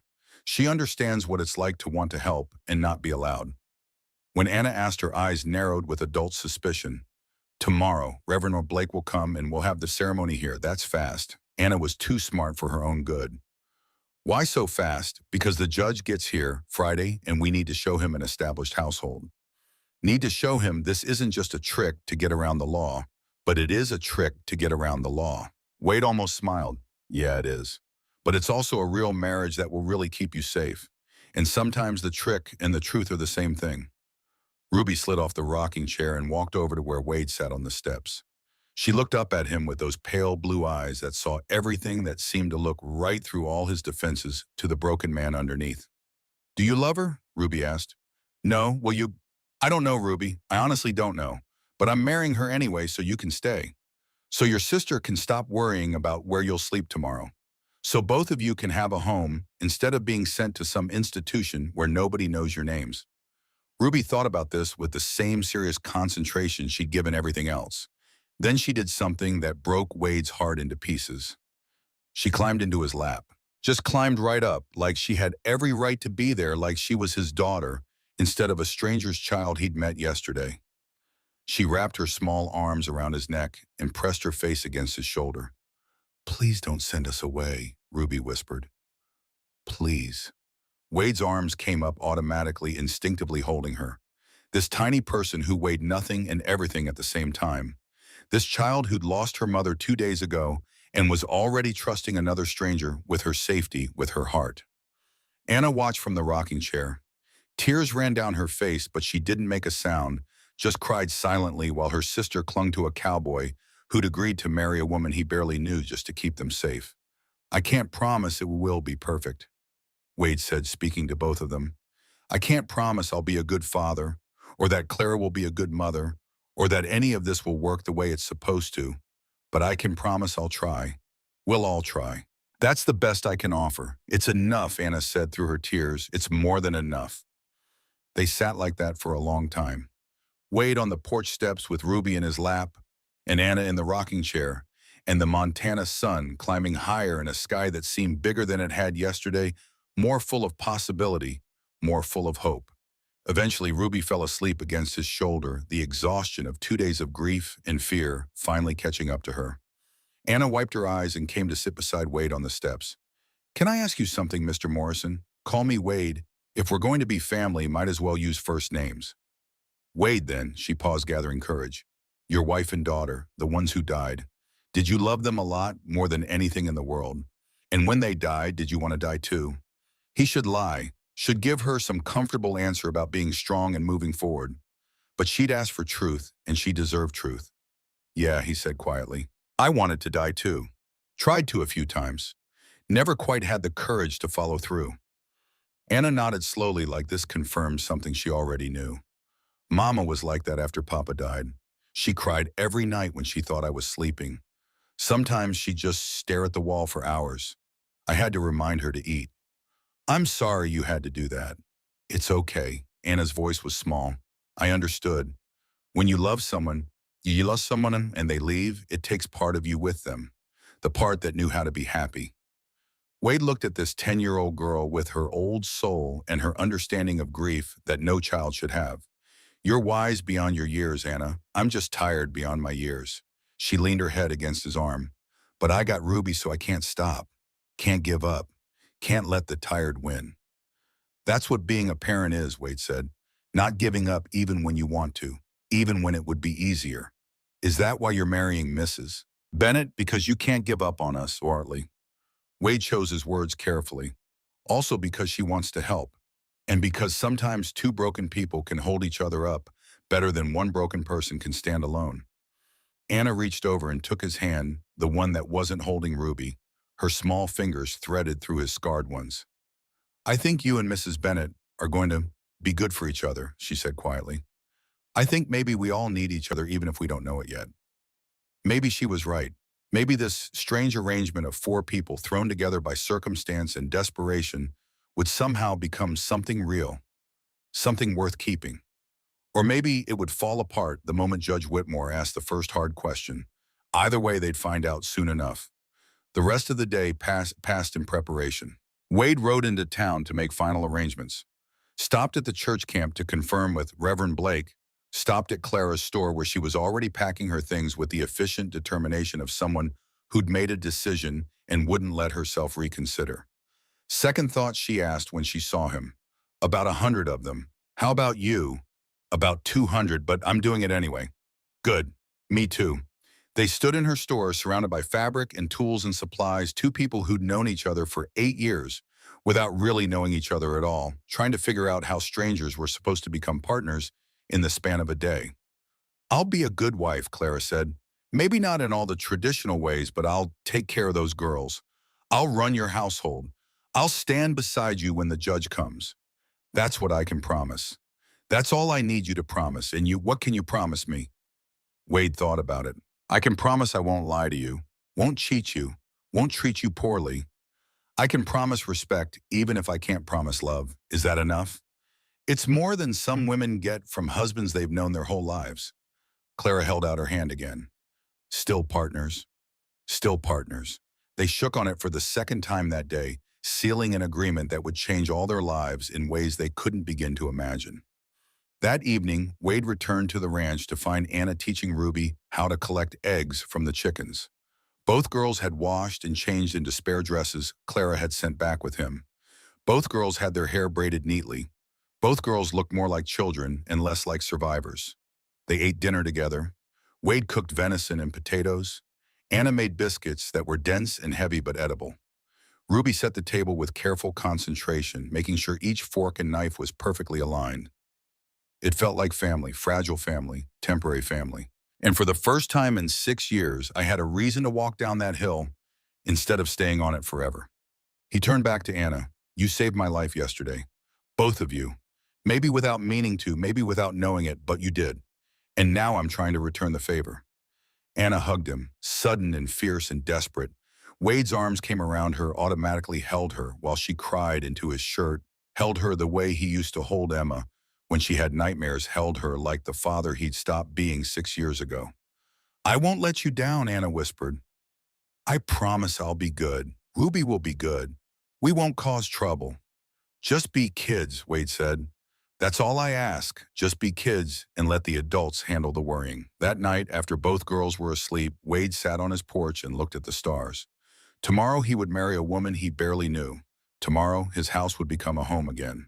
Tomorrow he would take responsibility for 3 lives instead of just his own. It terrified him, the thought of caring again, the thought of having something to lose, the thought of maybe possibly eventually finding himself happy and then having that happiness ripped away like it had been before. But it also gave him something he hadn't had in 6 years. Purpose. Direction. A reason to wake up that extended beyond simple survival. He heard the door open behind him. Soft footsteps. Ruby appeared in her nightgown, her doll tucked under one arm. Can't sleep, Wade asked. She shook her head and climbed up into his lap without asking permission, settled there like she belonged. I miss Mama, she whispered. I know you do. Do you still miss your daughter every day? Does it get better? Wade thought about lying about giving her false hope, but she deserved truth just like her sister did. It gets different. The sharp pain becomes a dull ache. The ache becomes something you carry with you everywhere, something that's part of you. But yeah, it gets better. Slowly, very slowly. Ruby was quiet for a moment. Then she said, Anna says Mama sent us to you. Says Mama knew you needed us as much as we needed you. Do you think that's true? Wade looked up at the stars, at the endless Montana sky, at the universe that had taken everything from him and then inexplicably given him this. 2 orphans, a willing partner, a second chance. Yeah, he said quietly. I think maybe she did. Ruby snuggled deeper into his arms. Within minutes, she was asleep again. Wade held her and rocked slowly in the chair that hadn't rocked in 6 years and felt the ice around his heart continue to crack, continue to thaw, continue to break apart into something that might someday resemble warmth again. Tomorrow would bring change. Tomorrow would bring challenges. Tomorrow would bring a wedding, and in 3 days, a judge and a test of whether 4 broken people could somehow make each other whole. But tonight, just for tonight, there was a child sleeping safe in his arms. And that was enough. That was more than enough. That was everything.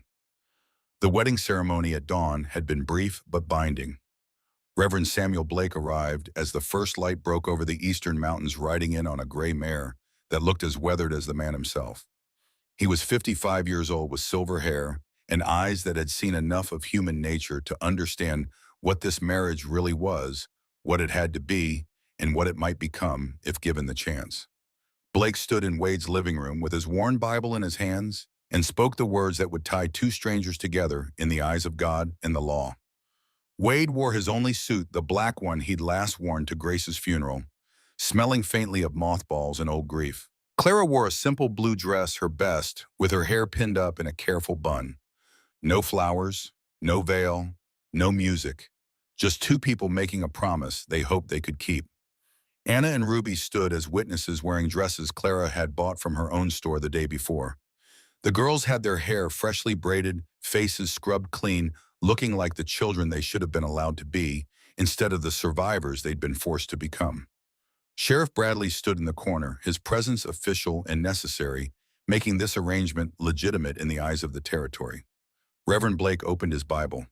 Dearly beloved, we are gathered here in the sight of God and these witnesses to join this man and this woman in holy matrimony. His voice was solemn but not unkind. He'd performed this ceremony 100 times, maybe more, but never quite like this. Never with such naked desperation and hope mixed together in equal measure. Wade Morrison, do you take Clara Bennett to be your lawfully wedded wife, to have and to hold from this day forward, for better or worse, in sickness and in health, till death do you part? Wade looked at Clara. Her eyes were steady, but her hands trembled slightly at her sides. She was risking everything on this moment, on this man, on these children, betting her whole life on a stranger's broken promise to Troy. I do, Wade said. His voice was clear and firm, surprising himself. Clara Bennett, do you take Wade Morrison to be your lawfully wedded husband, to have and to hold from this day forward, for better or worse, in sickness and in health, till death do you part? Clara's voice didn't waver. I do. Blake pulled out the marriage certificate, filled it in with careful handwriting. Wade Morrison, 33. Clara Bennett, 30. Married August 16th, 1883. Morrison Ranch, Montana Territory. He signed it, then Wade signed it, then Clara signed it with a hand that shook only slightly. Anna and Ruby signed their names at the bottom, the letters careful and proud, their first official act as witnesses to something bigger than themselves. Keep this safe, Blake said, handing the certificate to Wade. Make copies if you can. When Judge Whitmore comes, you'll want documentation that can't be questioned. I'll keep a copy in my safe at the store, Clara said, where it can't be lost or destroyed. Blake nodded approval. Then he looked at the girls. You 2 understand what just happened here. They got married, Ruby said, so we can stay. That's right, Blake smiled gently. And do you know what that makes you? Both girls shook their heads. It makes you family, not by blood but by choice, which some would say is even stronger. He gathered his things, declined Wade's offer of breakfast, said he had other business in the territory and needed to ride. But before he left, he pulled Wade aside on the porch where the others couldn't hear. "That judge who's coming," Blake said quietly. "Augustus Whitmore. I know him. Not a bad man, but a rigid one. Lost his own daughter years back to a bad situation. Made him hard about certain things. Made him believe in the law even when the law is wrong. What are you saying? I'm saying he'll look for reasons to disapprove. Question the timing. Doubt the sincerity. You need to convince him this is real. All four of you. Because if he decides it's just a trick to get around the law, he'll take those girls regardless of what any certificate says. How do we convince him? By being what you claim to be. A family." Blake's hand rested on Wade's shoulder. "Even if you have to fake it at first. Even if it feels like a lie. Sometimes you have to become something before you can feel like that's something." He mounted his horse and rode off into the morning with the sun at his back, leaving Wade standing on the porch, feeling the weight of what he'd just done settle over his shoulders like a heavy coat. Behind him, the door opened. Clara stepped out. They stood side by side, not quite touching, looking at the land that was now officially theirs together. So Clara said, "I'm your wife now, and you're my husband. How do you feel about that?" Wade thought about it, tried to be honest. "Terrified, confused, like I just jumped off a cliff on without checking if there was water at the bottom." Clara almost smiled. "Same, but we jumped together. That has to count for something, does it?" "I think so. I hope so." She took a breath. "I brought my things. Should I put them in your room, or is there another room I should take?" The question hung between them, awkward and necessary. "There's a spare room," Wade said. There's a spare room, Wade said. "Next to mine. You can take that. We'll figure out the rest as we go." Relief flickered across Clara's face. "Thank you for not expecting things, for giving me space. This is already complicated enough without adding expectations we're not ready for." They went inside together, and Wade helped Clara move her things into the spare room. It was small but clean, had a bed and a chest and a window that looked out over the mountains. Clara unpacked her dresses and hung them in the closet, put her books on the shelf, set a photograph on the chest. A man in his 30s, smiling at the camera. "Henry. Henry," she said when she saw Wade looking. "He was a good man. Died too young, too suddenly. I'm sorry, me too. But I've mourned him. I've honored him. And I think he'd approve of this. Of me trying to help these girls." She touched the frame gently. "He always wanted children. We were planning to start a family when the accident happened." Wade understood. Understood the weight of might have been understood, the ghosts of futures that never happened. They spent the rest of the day settling into their new arrangement. Clara cooked dinner with Anna's help, the two of them moving around the kitchen with the careful politeness of strangers learning to share space. Ruby set the table again, making sure everything was perfect, wanting this new family to work. Wade worked outside, giving the women time to adjust without him hovering. When he came back inside for dinner, the house smelled like roasted chicken and fresh bread. The table was set for 4. Candles burned in the center, even though it was still light outside. Clara had made this feel like a celebration instead of a business transaction. They sat down together. Wade at the head of the table, Clara. Across from him, Anna and Ruby on either side. A family on paper, if nothing else. "Should we say grace?" Ruby asked. They all looked at each other. None of them were particularly religious, but it seemed appropriate, seemed like the thing a proper family would do. Wade bowed his head, tried to remember the words Grace used to say. "Thank you for this food, for this day, for the people at this table, for second chances we don't deserve but received anyway." "Amen, amen," the others echoed. They ate. The food was good, better than Wade had eaten in years. Clara was a skilled cook, efficient and creative. Anna complimented everything. Ruby ate with focused intensity, still not taking food for granted. After dinner, they sat in the living room. Anna read from a book Clara had brought. Ruby played with her doll. Wade whittled a piece of wood without really thinking about what he was making. Clara mended a dress that had a torn hem. It was domestic, normal. The kind of evening Wade hadn't experienced since Grace died, the kind of evening he'd convinced himself he'd never have again. And it felt both wonderful and terrifying in equal measure. That night, after the girls were asleep, Wade and Clara sat on the porch in the darkness. The stars overhead were brilliant, the air cool. Montana in August, when the days burned hot and the nights turned cold enough to need a blanket. "Tomorrow Judge Whitmore comes," Clara said quietly. "I know. Are we ready?" I don't know. How do you prepare to convince someone your marriage is real when you're not sure yourself? Clara was quiet for a moment. By remembering why we did this. By focusing on those girls instead of on our own doubts. By being partners like we agreed. She paused. And if that's not enough, then we deal with it together. That's what partners do. Wade looked at her, at this woman who'd married him without hesitation, who'd upended her entire life to help two orphans and a broken cowboy who sat beside him now, without fear or regret, despite every reason to have both. Why did you really do this, Clara? The truth, not the answer you gave the sheriff. She considered the question, looked up at the stars. I've been alone for 7 years. I've been successful independent. I've proven I don't need a man to survive or thrive. But all that proving, all that independence, it got lonely. She turned to look at him, and when I saw those girls, when I heard their story, I saw a chance to be something I've always wanted to be. A mother. Even if it wasn't conventional, even if it wasn't what anyone would choose in ideal circumstances. Pause. And I saw a man who'd been half dead for 6 years suddenly come back to life because 2 children needed him. I saw someone worth partnering with, someone worth risking this for. And on the hillside, 3 graves stood silent in the moonlight, 3 crosses marking 3 lives that had ended too soon. But the bottle of whiskey that had stood guard for so many nights was gone, taken away, no longer needed. Some choices once made couldn't be unmade. Wade had chosen to live, and now he had to see where that choice led. Judge Augustus Whitmore arrived at exactly 10 o'clock in the morning, just as Sheriff Bradley had said he would. He came in a black carriage pulled by 2 horses, the kind of formal conveyance that announced importance and authority. Bradley rode alongside on his own mount. Behind them, another rider, a thin man with spectacles and a leather case. The county clerk there to document everything.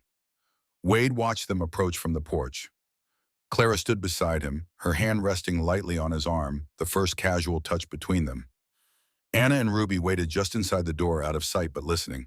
The 4 of them had rehearsed this morning, had gone over their story, had agreed on how to present themselves. 6 months of quiet courtship. A decision to marry accelerated by the girl's arrival, but not caused by it. A household already forming before circumstances required it.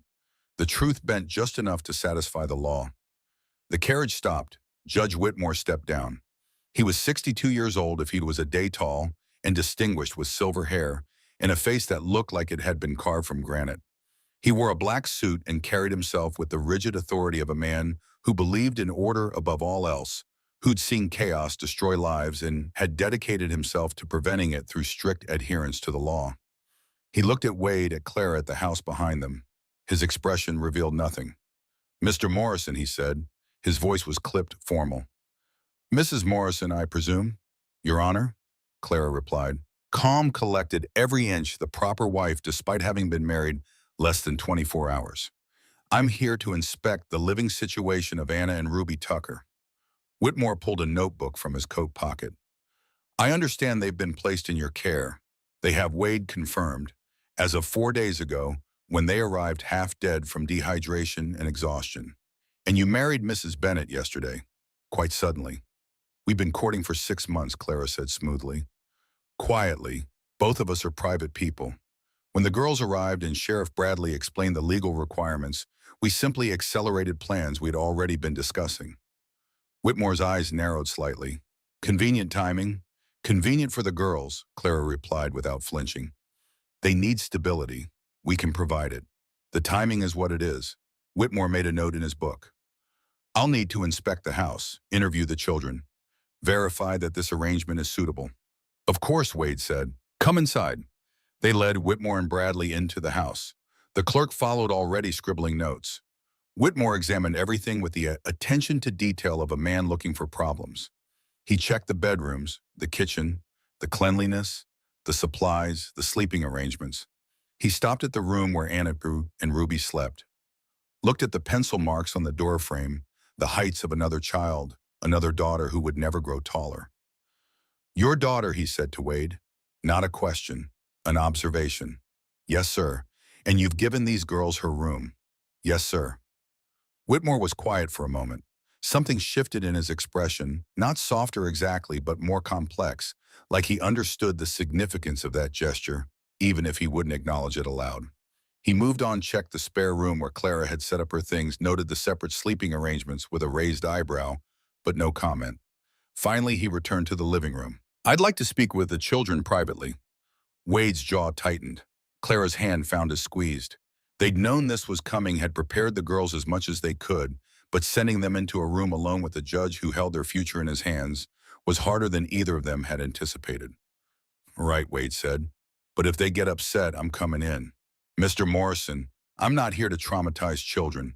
I'm here to ensure their welfare." Whitmore opened the door to Wade's study, a small room with a desk and 2 chairs. He gestured for Anna and Ruby to enter. Both girls looked at Wade. He nodded, giving them courage. They walked forward, Anna's hand tight around Ruby's. The door closed behind them. Wade and Clara stood in the living room with Bradley and the clerk. Nobody spoke.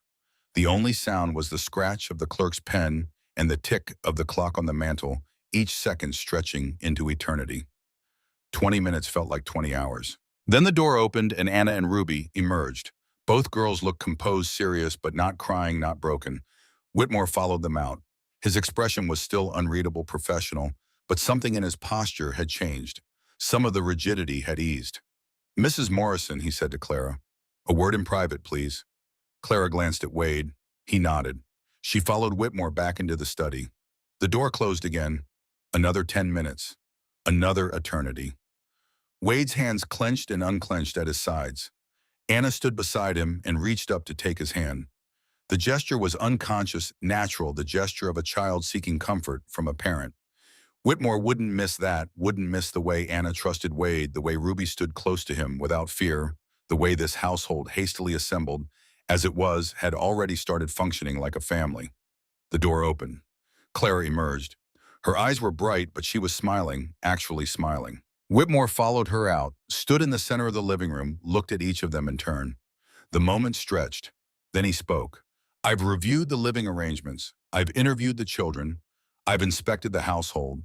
And I've considered the legal requirements for child welfare in this territory."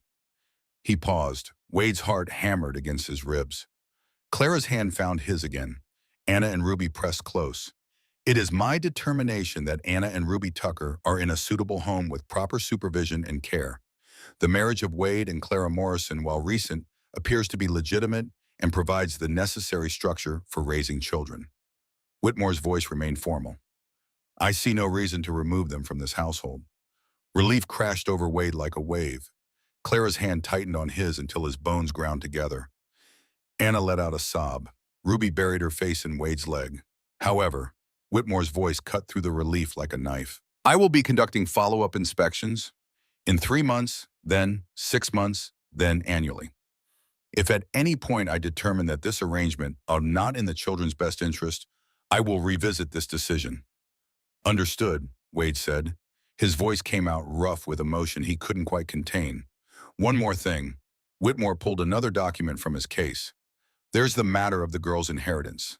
Their father, Thomas Tucker, held timber rights to forested land in northern Montana. Valuable lumber. Those rights transferred to his daughters upon his death.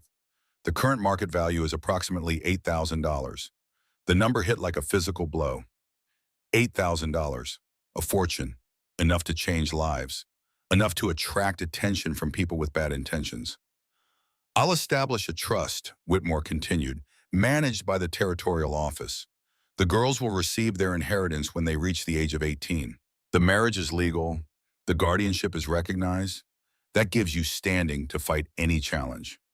He moved toward the door, then paused, looked back at the 4 of them standing together in the living room. "Mr. Morrison, Mrs. Morrison, I lost my own daughter years ago to circumstances beyond my control. I've spent every day since wondering if I could have done more. If I could have protected her better." His voice softened just slightly, the first crack in that granite facade. "You're protecting these girls. That matters. Don't let anyone tell you otherwise." He left. The sound of the carriage fading into the distance was the sweetest sound Wade had ever heard. For a long moment, nobody moved. Then Ruby started crying, not sad crying, but relief crying, the kind that comes after holding your breath for so long you thought you might never breathe again. Anna joined her, then Clara. 3 of them crying together, holding each other, releasing the fear they had been carrying since yesterday. Wade stood apart watching, feeling his own eyes burn, but not letting the tears fall. Not yet. He needed to be strong for them, needed to be stable when everything else was uncertain. But Clara looked up, saw him standing there, walked over and pulled him into the embrace without asking permission. And then he was crying too. 6 years of frozen grief thawing all at once. 6 years of holding himself together, finally falling apart. They stood like that for a long time. Four people who'd been broken separately, learning to be whole together. Four people who'd started as strangers, becoming something that resembled family. When the crying finally stopped, when the relief had run its course, Ruby looked up at Wade with those pale blue eyes and said, "We can really stay forever, yeah, baby. You can really stay. And nobody's going to take us away. Not if I have anything to say about it." She hugged him tighter. "Good, because I like it here. I like you and Miss Clara. I like having a family again." "Me too," Anna whispered. "Thank you, both of you, for fighting for us." Clara wiped her eyes. "We're not just fighting for you, we're fighting for all of us. This family needed you just as much as you needed us." They spent the rest of that day celebrating in quiet ways. Clara made a special dinner. Wade took the girls riding, teaching Anna how to sit a horse properly, letting Ruby ride in front of him on his gelding. They ate together and laughed for the first time since coming together, real laughter that came from relief and joy instead of politeness. That evening, after the girls were asleep, Wade and Clara sat on the porch again. The stars overhead, the cool Montana air, the same scene as last night, but everything different. "We did it," Clara said softly. "We convinced him. We did." But he was right about one thing. Wade's voice was grim. "Virgil Tucker, if he finds out about the money, he'll come. Then we'll be ready. Will we? If he challenges us legally, if he has documents proving blood relation, then we fight." Clara's voice was firm. "We have the law on our side now. We have the judge's approval. We have a marriage certificate in a household and two girls who are clearly thriving here. That's more than Virgil Tucker has." Wade wanted to believe, her wanted to believe it was that simple. But something in his gut told him this wasn't over. Told him the fight for these girls had just begun. As if summoned by his thoughts, hoofbeats sounded on the road. A single rider coming fast, coming directly toward the house. Wade stood. His hand went to the peacemaker at his hip. Clara stood beside him, tense and ready. The rider came into view. A man in his 40s, dusty clothes, worn boots, a face that might have been handsome once, but had been eroded by hard living and harder choices. He rode right up to the fence, dismounted, looked at Wade with eyes that held calculation and greed in equal measure. "You Wade Morrison?" the man asked. "I am." "Who's asking name's Virgil Tucker?" He smiled, but it wasn't friendly. It was the smile of a predator who'd found prey. "I believe you got something that belongs to me. Two little girls, my nieces, my blood kin." The air went cold despite the August heat. Clara's hand found Wade's gripped hard enough to hurt. "Those girls are under legal guardianship," Wade said, keeping his voice steady, despite the adrenaline flooding his system. "Judge Whitmore approved the arrangement this morning." "That's so," Virgil pulled a paper from his coat. "Well, I got papers too, filed with the territorial office. Petition for custody based on blood relation. Hearing set for 2 weeks from now." He tucked the paper away, looked at the house, at the ranch, at everything Wade had built, and everything he was trying to protect. "See you in court, Morrison. Hope you enjoyed playing house, because when this is over, those girls and their nice little inheritance are coming home with me." He mounted his horse and rode off into the darkness, leaving Wade and Clara standing on the porch with the taste of victory turned to ashes in their mouths. Inside the house, Anna stood at the window. She'd heard everything, seen everything. Her face was pale in the moonlight. "That was him," she whispered.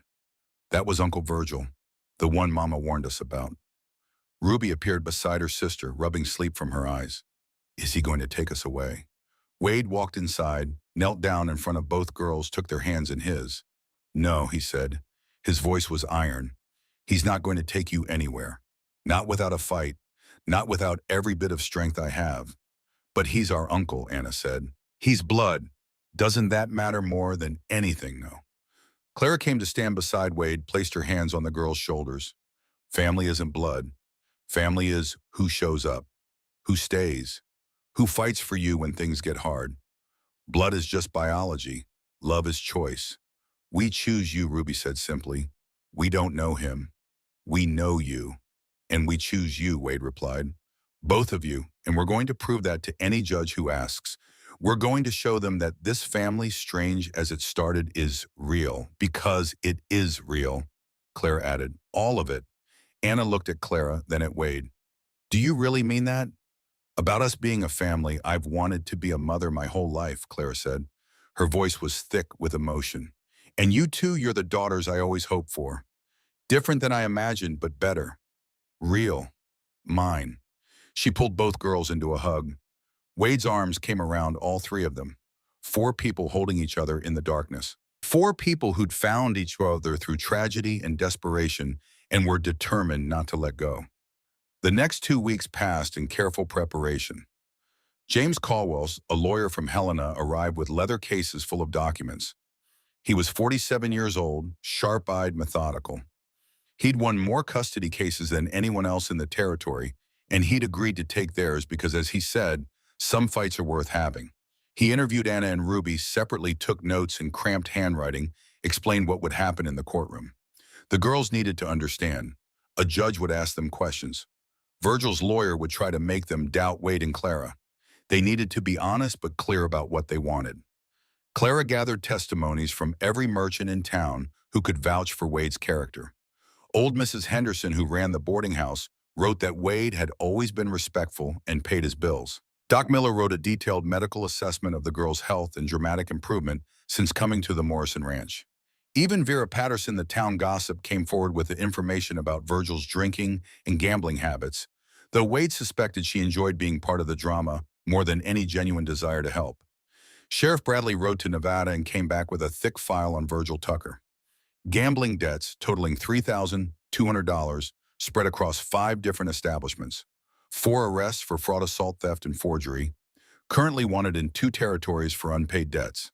He'd left a trail of broken promises and angry creditors across half the West. But Caldwell's expression remained grave when he reviewed the evidence. This is all good, very good, but I need you to understand something.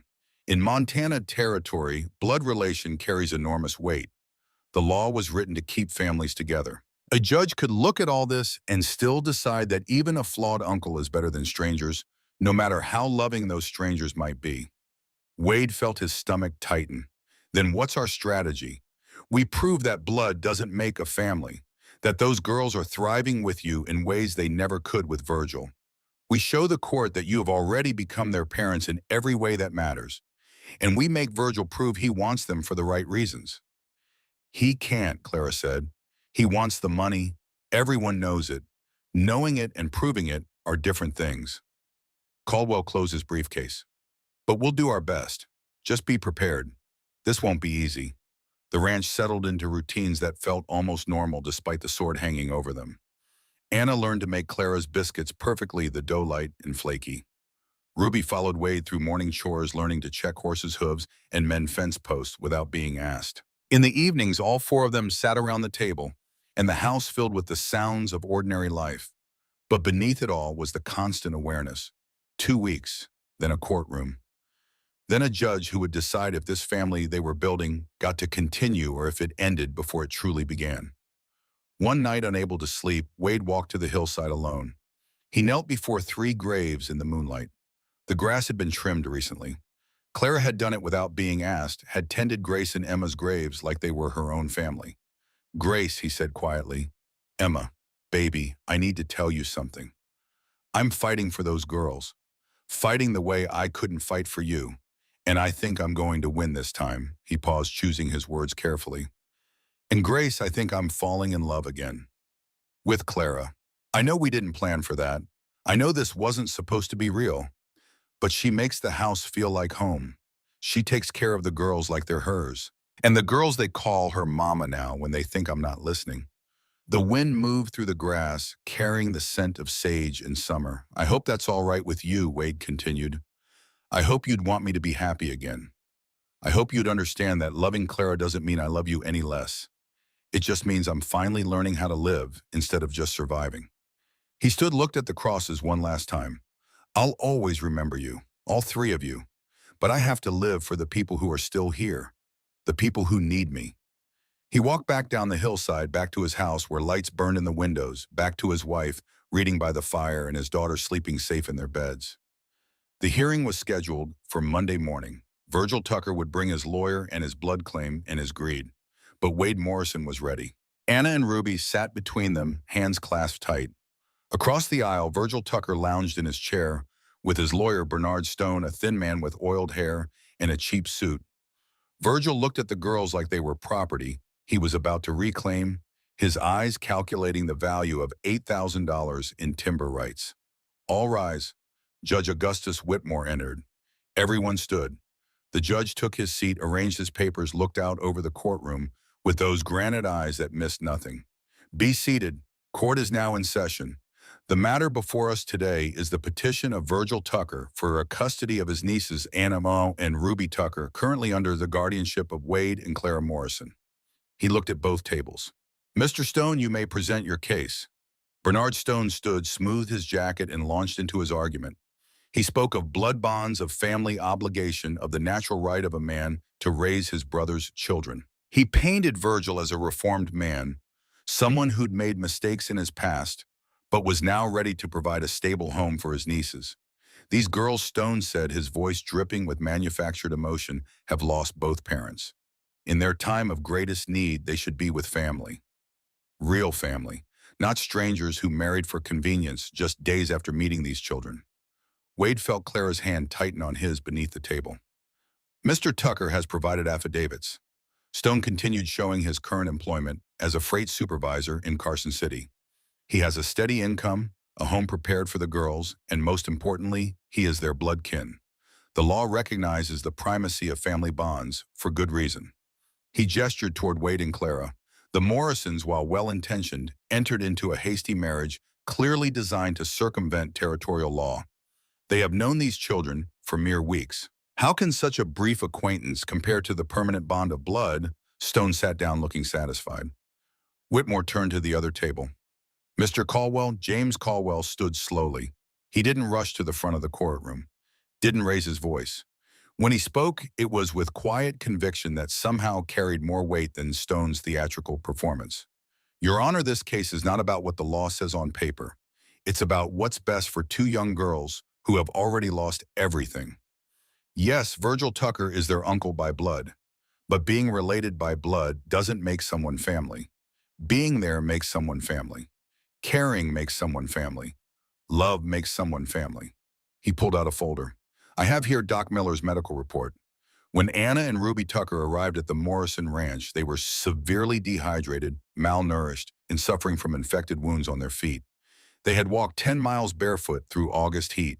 Within 1 week under the Morrisons' care, their health had dramatically improved. Within 2 weeks, they were thriving.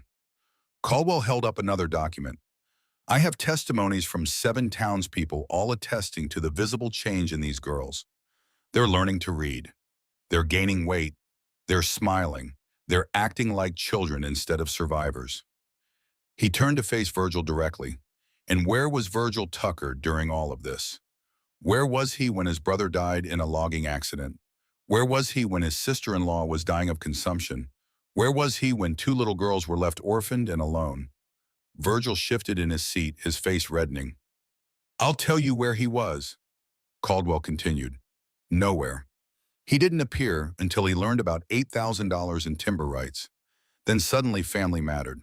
Then suddenly blood bonds became important. Your Honor, the Morrisons' marriage may have been accelerated by circumstances, but that doesn't make it false. Love doesn't follow a timeline. Family doesn't require years of acquaintance. Sometimes it happens in an instant. Sometimes broken people find each other and build something beautiful out of their shared pain. He paused, let the words settle. This case is simple. Do these girls go to a man who wants their money, or do they stay with people who want them? Caldwell sat down. The courtroom was silent. Whitmore made notes, his face unreadable. Mr. Stone, you may call your first witness. Stone stood. I call Virgil Tucker to the stand. Virgil walked to the witness box with false confidence, placed his hand on the Bible, swore to tell the truth. He settled into the chair, trying to look respectable and failing. Stone asked the prepared questions. How long had Virgil known about his nieces since birth? Why hadn't he visited distance work, obligations, family estrangement he deeply regretted? What were his intentions now to provide them with a loving home to honor his brother's memory by raising Thomas's children? It was all very rehearsed, very practiced, and completely unconvincing. Then Caldwell stood for cross-examination. Mr. Tucker, how much do you currently owe in gambling debts? Virgil shifted. I don't see how that's relevant. Answer the question, Whitmore said. Some, not much. How much? Maybe $1,000, maybe a little more. Caldwell pulled out Sheriff Bradley's report. According to records from Nevada Territory, you owe $3,200 to various establishments. You've been banned from 4 gambling halls. You're currently wanted in 2 territories for unpaid debts. Does that sound like not much to you? Virgil's jaw tightened. I've had some bad luck. Bad luck, Caldwell paced. Tell me, Mr. Tucker, when did you first learn about your niece's inheritance? I don't recall exactly. Was it before or after you filed for custody? Objection, Stone said. Speculation, sustained but barely. Whitmore's eyes were sharp on Virgil. Let me ask this another way, Caldwell said. If these girls had no inheritance, would you still be here? Of course, they're family, even though you never visited them in 10 years. Never sent a letter, never checked on them after your brother died. I was dealing with my own problems. Convenient that those problems resolved themselves right around the time you learned about $8,000. That's not, Virgil started then stopped. No further questions. Virgil left the stand looking smaller than when he'd entered it. Whitmore called for a brief recess. When they returned, it was the Morrisons' turn. I call Clara Morrison to the stand. Clara walked forward with her head high. She swore her oath and sat hands folded calmly in her lap. Caldwell asked her about the girl's arrival, about the decision to marry Wade, about their life together. Clara answered honestly. She didn't pretend it had been a normal courtship. She admitted the marriage had been partially motivated by legal requirements, but she spoke with such clear love for Anna and Ruby that even Vera Patterson in the front row was dabbing her eyes. When Stone cross-examined trying to poke holes in her story, Clara didn't waver. Mrs. Morrison, you were rejected for adoption 4 years ago, weren't you? Yes, because you were deemed unfit as a single woman because the law required a 2-parent household, the same law that brought Wade and me together. Isn't it true you only married Mr. Morrison to get around that law? I married Wade Morrison because we both saw 2 children who needed help and a way we could provide it. If that's getting around the law, then the law needs changing. Several people in the courtroom nodded. Stone sat down looking frustrated. Then Wade took the stand. He told his story simply. The hillside, the graves, the moment he had been about to give up, the crying that saved his life as much as he'd saved theirs. Mr. Morrison, Caldwell asked gently, do you love these girls? Wade looked at Anna and Ruby in the gallery. More than I thought I could love anything again. And your wife, Wade's eyes found Clara. I married her out of necessity, but I'm staying married to her out of choice. She's brought life back to a house that had been dead for 6 years. Stone's cross-examination was harsh. You attempted suicide multiple times. I thought about it. Never had the courage. You're an alcoholic, I was. I'm not anymore. You've known these children for 3 weeks. How can you claim to love them? Wade's voice was steady. Because love isn't about time. It's about choice. Every day I choose them. Every day Clara chooses them. That's more than biology. That's family. The final witnesses were Anna and Ruby. Anna walked to the stand with quiet determination. She was 10 years old, but carried herself like someone much older. Caldwell kept his questions simple. Do you know your Uncle Virgil? I met him 2 weeks ago. First time ever. Do you want to live with him? No, sir. Why not? Because Mama warned us about him before she died. Because he only came when he found out about money. Because he looks at Ruby and me like we're things, not people. Stone objected. The child is speculating about my client's motives. Whitmore overruled him. She's testifying to her own perceptions. Continue. Do you want to stay with the Morrisons? Anna's voice broke slightly. Yes, sir. They're the first place that's felt like home since Papa died. Mama Clara teaches me to read and makes sure Ruby and I have everything we need. Papa Wade, he listens when I talk. He doesn't treat me like a burden. When I have nightmares about Mama dying, he sits with me until I can sleep again. She wiped her eyes. Before we came here, I had to be the grown-up. I had to take care of Roe and myself, and I was so tired. Now I get to be a kid again. I get to go to sleep knowing someone else is watching over us. That's worth more than blood. Even Stone seemed reluctant to cross-examine her. He asked only a few perfunctory questions before sitting down. Then Ruby was called. She walked to the witness box clutching her doll Molly. The clerk had to bring a box for her to stand on so she could see over the edge. She looked impossibly small up there, her blue eyes wide-eyed and serious. Whitmore leaned forward, gentling his voice in a way Wade had never heard before. Hello, Ruby. Do you know why you're here today? To find out where we get to live? That's right. And do you understand that the man over there, Mr. Tucker, is your uncle, your papa's brother? Ruby looked at Virgil for a long moment. Yes, sir. Do you want to live with him? No, sir. Can you tell me why? Because he's a stranger. Because Mama said to be careful of him. Because, Ruby's voice got very small. Because when he looks at me, his eyes are empty. Papa Wade's eyes were empty too when we first met him. But then they got full again. Uncle Virgil's eyes are still empty, and I don't think they're going to get full. The courtroom was completely silent. And you want to stay with Mr. and Mrs. Morrison? Yes, sir, they're my family now. Not because we're related, because they love us. Whitmore nodded slowly. Thank you, Ruby. You can step down. Stone didn't cross-examine. What could he possibly ask a 6-year-old that wouldn't make him look heartless? Both lawyers gave closing arguments. Stone talked about law and precedent and blood bonds.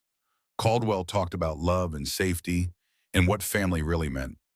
Then Whitmore called for a recess to make his decision. The wait was agony. Wade and Clara sat with the girls in a small room off the courtroom. Anna paced. Ruby sat on Clara's lap.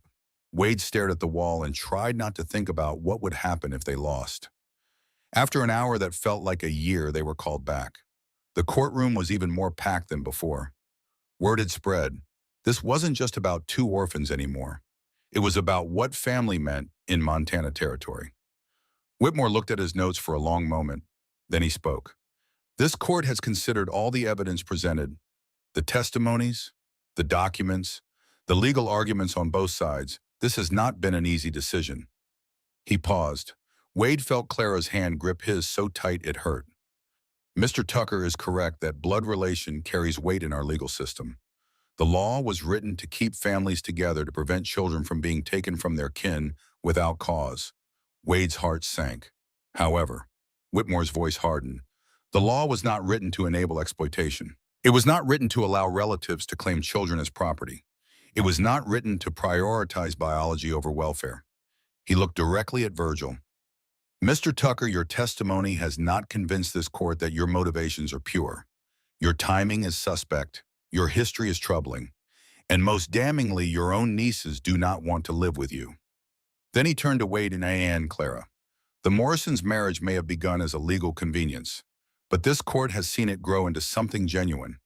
More importantly, this court has seen 2 traumatized children that transform into thriving young girls under their care. Whitmore picked up his gavel. Blood does not automatically make someone family. Love does, care does, sacrifice does. The Morrisons have proven they are this family's parents in every way that matters. He brought the gavel down. Custody is awarded to Wade and Clara Morrison. Mr. Tucker's petition is denied. Furthermore, this court finds Mr. Tucker's claims frivolous and potentially exploitative.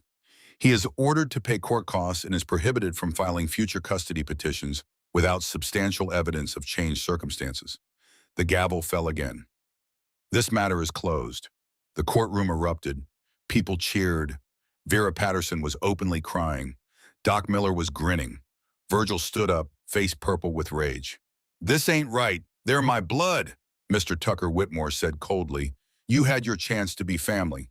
You chose to be absent. The Morrisons chose to be present. That's the difference. Now, leave my courtroom before I hold you in contempt. Virgil stormed out, his lawyer scrambling after him. Wade pulled Clara and the girls into his arms. They held each other, crying and laughing at the same time. Anna and Ruby were officially theirs, not just by guardianship anymore. By law, by choice, by love. Can we go home now? Ruby asked, her voice muffled against Wade's chest. Wade looked at Clara. She smiled through her tears and nodded. Yeah, baby, he said. Let's go home. 3 months later, autumn had settled over Montana with gold leaves and crisp air and the promise of winter coming. The Morrison Ranch had changed. The barn had a new roof that Wade and some neighbors had put up in a single weekend.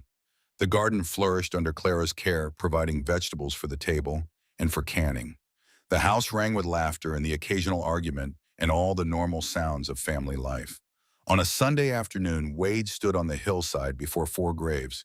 He'd brought Henry Bennett's marker from town cemetery, with Clara's permission placed it beside Grace and Emma and the unnamed baby. 2 families joined in memory. The graves were well tended now. Fresh flowers sat in jars. The grass was trimmed. The crosses had been straightened and reinforced. Clara tended them like they were her own family, because in a way they were, Papa. Anna's voice came from behind him.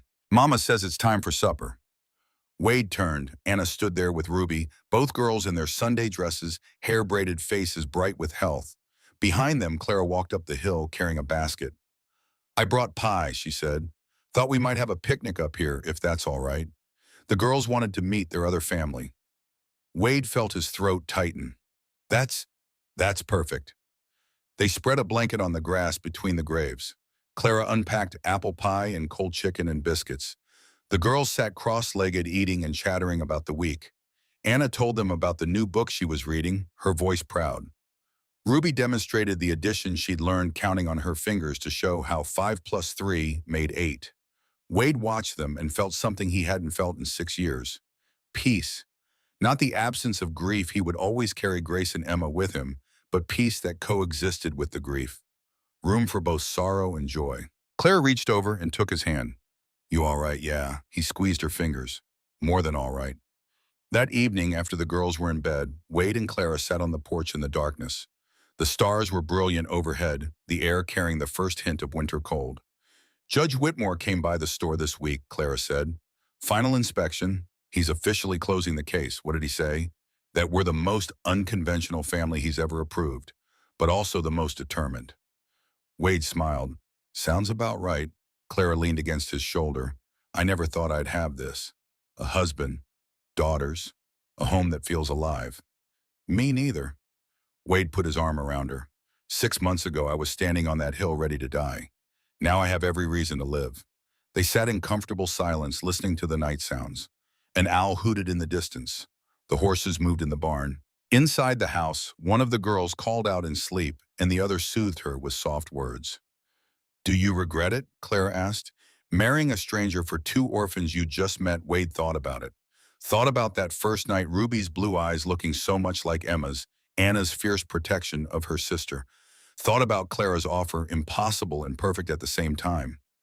Thought about becoming a family not through blood, but through choice. Not for a second, he said. Clara tilted her face up and kissed him. Not the polite kiss from their wedding ceremony, but something deeper, something real. When they pulled apart, Wade was smiling. That was long overdue, Clara finished. Yeah. She rested her head on his shoulder again. I love you, Wade Morrison. I probably have for a while now, but I thought I should finally say it out loud. Wade felt his heart, which had been frozen for so long, finally complete its thaw. I love you too, Clara Morrison. You and those girls are the best thing that ever happened to my second chance at life. They stayed on the porch until the cold drove them inside, until exhaustion sent them to bed. But instead of going to separate rooms, Clara paused at her door, looked at Wade, raised an eyebrow in question. Wade held out his hand. She took it. Together, they walked to his room, closing the door on the past and opening it to a future neither of them had expected, but both had chosen. In their room down the hall, Anna heard the soft sound of the door closing. She smiled in the darkness and pulled the quilt up around Ruby's sleeping form. We're home, she whispered. Really, truly home. And somewhere on a hillside, 4 graves stood watch under the Montana stars. The wind moved through the grass, carrying the scent of sage and autumn and change. The bottle of whiskey was long gone. The peacemaker stayed in his holster, a tool rather than a temptation. Wade Morrison had been given a second chance at life, and he'd chosen to live it well. With a wife he loved, with daughters he'd fight the world to protect, with a family that had formed not from blood, but from need and desperation, and the courage to say yes when saying no would have been easier. It wasn't the life he'd planned. It wasn't the life he'd lost. But it was a good life, a real life, a life worth living. And in the end, that was everything.